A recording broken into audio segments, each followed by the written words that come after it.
Welcome. Today we'll be reading the Gospel of St. John. Jesus said to his disciples, "I have much more to tell you, but you cannot bear it now.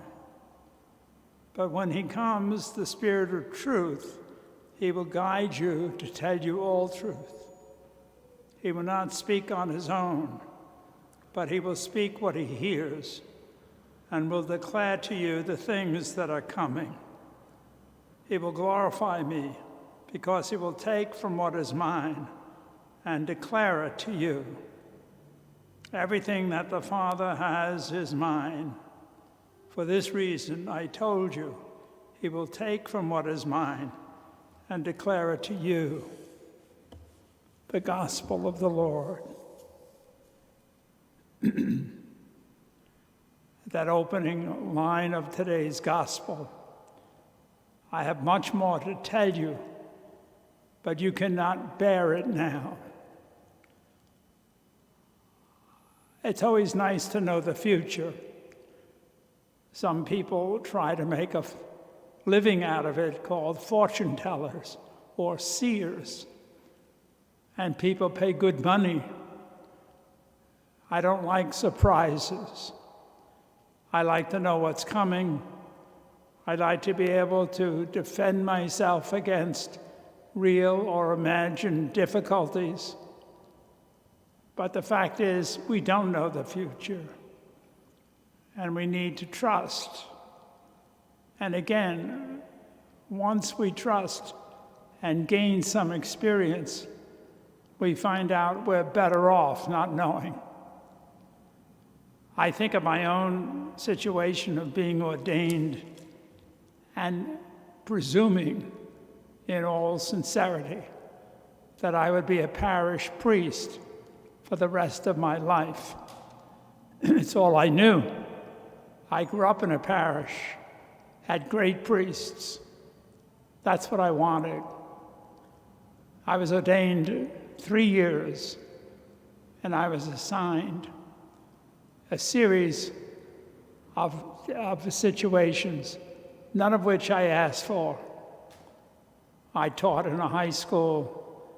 I was involved in the vocations, high school college retreats, deacon program. That took me from 1964 to 1980.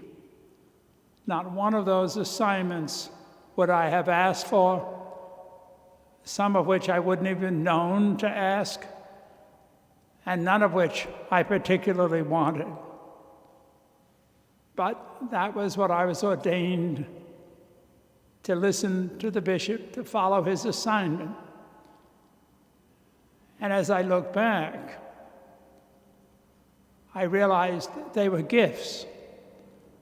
I can't imagine what my life would have been in 1980 when I asked Bishop McGann for the first time, could I go to a parish? And he made me pastor of St. Edward's. And I was in all my glory, at least I thought, until I realized it was almost 20 years since I had been in a parish, and I don't think I was prepared. The Vatican Council had happened. Everything changed. It's amazing. If I had dictated the terms of my assignments, I probably would have been in 2 or 3 parishes. What kind of a priest would I have been? I have no idea. I'm not sure I realized what kind of a priest I was when I did become a pastor. But the point is that the experience that I had in ministry, through the assignments that came, through, I presume, the needs of the church in Rockville Center, that I followed, although not with great joy, but with a sense of obedience, but muttering to myself, what's coming next? How do I wind up here? Wouldn't it be better if? All of those natural inclinations, temptations, if you will, are part of me. I know what's best for me. And then I listened to this. I have much more to tell you, but you cannot bear it now. If God took me into confidence and told me, how about we do this, I would have probably debated him, always respectful, but absolutely convinced I would know what's best.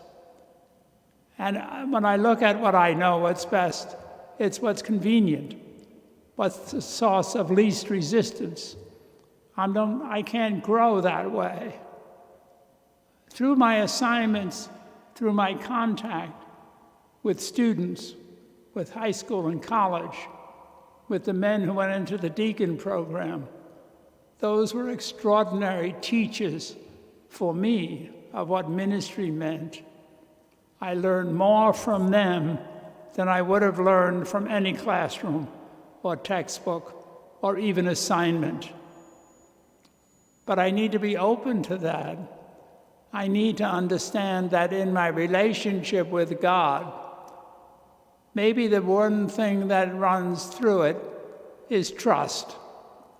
If I realize in prayer that God is with me, then it's a half step, so to speak, to say, well, if he's there, trust him. Do what you need to do.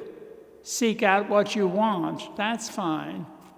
But then accept what comes and realize that although I may not understand it, I may not want it, I may know of 4 other ways to do it better, the fact is that I want to accept your will, Lord, your will. At the same time, scratching my head and saying, but I don't understand. I would do it differently. And I think in his own way, Jesus says to me, but you're not God. You're not me. Accept me and my presence. Respond generously. Trust me. Persevere. All of those qualities. And I really don't have them, but one builds on another if I trust. If I really try to take what I profess to believe with my words, with my prayers, and try to live it, then I will take chances. I will be open. I will bounce back. I will persevere.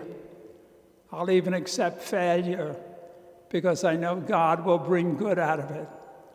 You see, if he walks with me, then I really understand that I need to have my heart open. I need to try to accept at the moment what I believe is God's will. Even if I'm wrong, God will bring good out of it. He is the God of resurrection. He's the God who says, carry your cross. But in the midst of the carrying it, I will bring it to new life. Trust me. Persevere. And so my prayer each day is, be open. Help me to have my heart open.